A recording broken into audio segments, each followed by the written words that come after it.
Halo semua, selamat pagi. Pertama-tama saya mengucapkan terima kasih kepada dosen pengampu mata kuliah Communication Skill, Bapak Heri Susanto, SS Handphone, yang dimana telah memberikan tugas kepada saya yaitu mengenai presentasi. Sesuai dengan mata kuliah kita pada hari ini, Communication Skill, komunikasinya saya singkirkan dulu. Jadi skill yang saya dapatkan dalam membuat presentasi ini tuh adalah ada dua. Yang pertama bagaimana cara membuat PPT, yang kedua bagaimana cara berpresentasi yang baik. Jadi di sini sesuai dengan nik saya yaitu genap. Jadi di sini saya mendapatkan uh, materi presentasi tentang motivasi. Di sini ada sedikit ada kata pepatah menurut Ido Koyenikan, yang dimana menurut Ido Koyenikan ini ada sangkut pautnya dengan materi yang akan saya bawakan nanti. Mungkin setelah saya bacakan kuotas ini, nanti teman-teman bakalan tahu maksud dari kuotas ini melalui materi yang akan saya jelaskan nanti. Jadi quotasinya adalah ada kekuatan besar ketika sekelompok orang dengan minat yang sama berkumpul untuk bekerja menuju tujuan yang sama.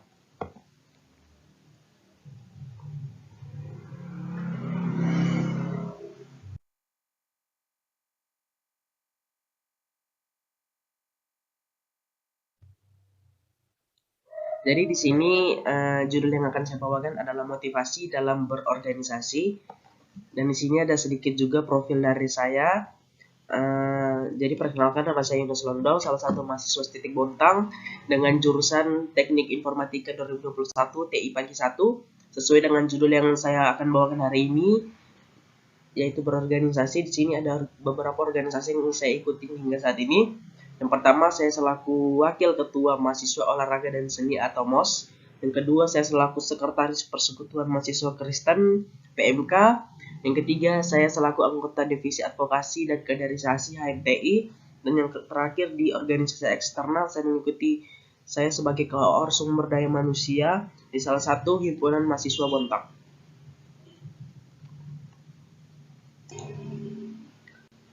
Oke, saya lanjut.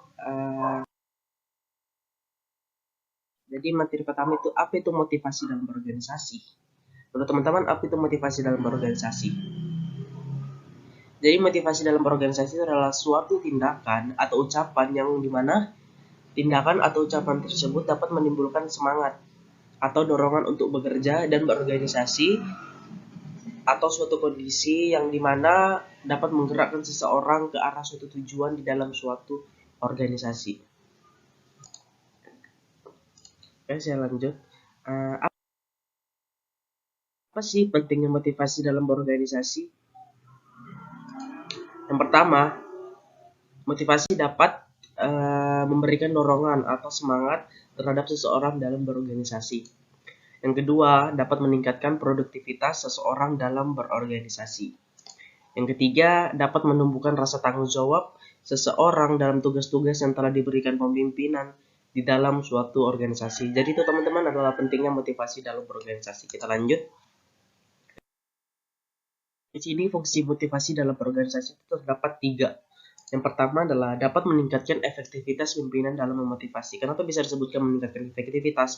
Karena dengan motivasi, seorang pimpinan dapat menjalankan suatu tugasnya dan dapat menggerakkan anggota-anggotanya dengan cara memotivasi anggota-anggotanya bahwa dalam suatu melakukan kegiatan, kita butuh yang namanya penggerakan, yaitu motivasi.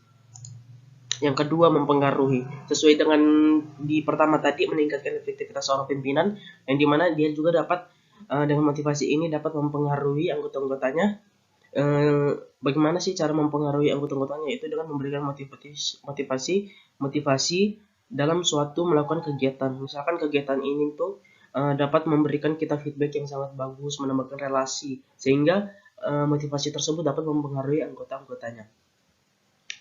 Yang ketiga, menggerakkan. Ya, sesuai dengan pertama dan yang kedua, setelah dapat pengaruh dari motivasi tersebut, yang dimana anggota-anggotanya pasti dapat bergerak dengan diberikan suatu motivasi dalam melakukan suatu kegiatan tersebut, teman-teman. Jadi itu beberapa fungsi motivasi dalam berorganisasi. Oke, kita lanjut selanjutnya. Nah, jadi teman-teman, di sini adalah salah satu orang yang dimana dia memberikan saya motivasi, baik dalam mempengaruhi, dalam menggerakkan, dia itu dapat memberikan motivasi kepada saya bahwa dalam melakukan suatu kegiatan tersebut dapat mendapatkan feedback yang sangat bagus.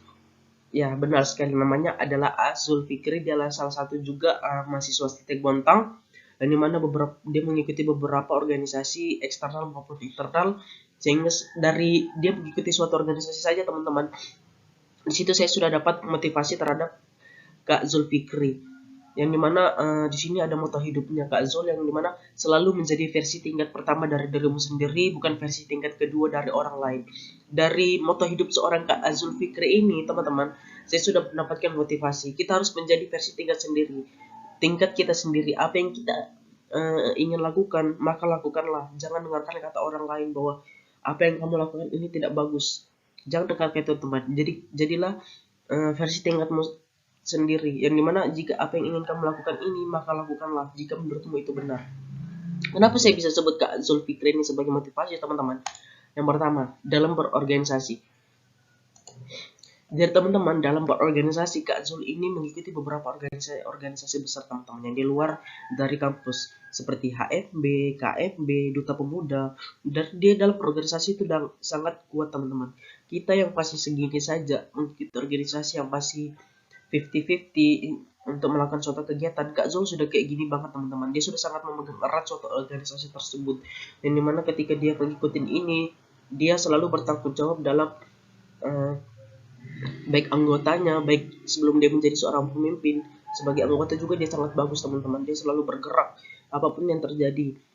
Bahkan dia dalam kegiatan berorganisasi teman-teman, dia itu sebagai mahasiswa, dia juga sebagai pekerja, dia itu dapat menyimbangkan beberapa organisasinya, sehingga kegiatan-kegiatan yang dia lakukan itu dapat berjalan dengan lancar tanpa suatu kendala dari pekerjaan, baik dari kampus. Tidak teman-teman, dia dapat mengatur ketiganya itu teman-teman. Jadi dalam berorganisasi itu Kak Zul dapat dijadikan sebagai motivasi banget teman-teman. Yang kedua, kepemimpinan. Dalam berorganisasi Kak Zul itu misalkan dia ikut nih MOS, dia pasti di situ setelah menjadi anggota pasti dia selalu ingin menjadi pemimpin teman-teman. Terus HMB, dia menjadi anggota pertama dan menjadi pemimpin teman-teman. Dari situ sangat bagus teman-teman jika kita menjadikan Kak Zul ini sebagai motivasi, karena dalam kepemimpinan dia sangat bagus, dia sangat memegang erat program-program yang sudah dia jalankan sehingga saat ini. Jadi dia dapat dijadikan motivasi. Kenapa? Gara-gara dia dalam memberikan motivasi kepada anggotanya itu sangat bagus teman-teman. Contohnya saya sendiri, saya sebagai Duta Pemuda Bontang 2022, yang dimana ini saya digerakkan oleh Kak Zul sendiri, yang kepada dia memberikan arahan kepada saya bahwa dalam mengikuti Duta Pemuda ini sangat bagus Nus, karena ketika mendapatkan relasi-relasi dari luar kota, terus kamu mendapatkan feedback yang sangat bagus dalam mengikuti Duta Pemuda ini teman-teman. Pertama, saya sangat tidak percaya dengan katanya Kak Zul, karena menurutku itu sangat berat menjadi Duta Pemuda. Tetapi pada saat saya mengikutinya selama 2 bulan latihan dan melakukan kegiatannya selama 5 hari di Tenggarong teman-teman, benar apa yang kata Kak Zul, saya sudah mendapatkan beberapa banyak relasi, beberapa mendapatkan pelajaran bagaimana cara kita menjadi diri kita sendiri. Jadi begitu teman-teman, kenapa Kak Zul ini bisa dijadikan motivasi. Ya, mungkin itu sekian dari presentasi saya. Sebelum saya penutupnya, di sini saya akan memberikan pantun sedikit. Siang-siang jalan ke rawa indah, tidak lupa membeli alpukat. Demikian presentasi saya, semoga bisa bermanfaat. Terima kasih.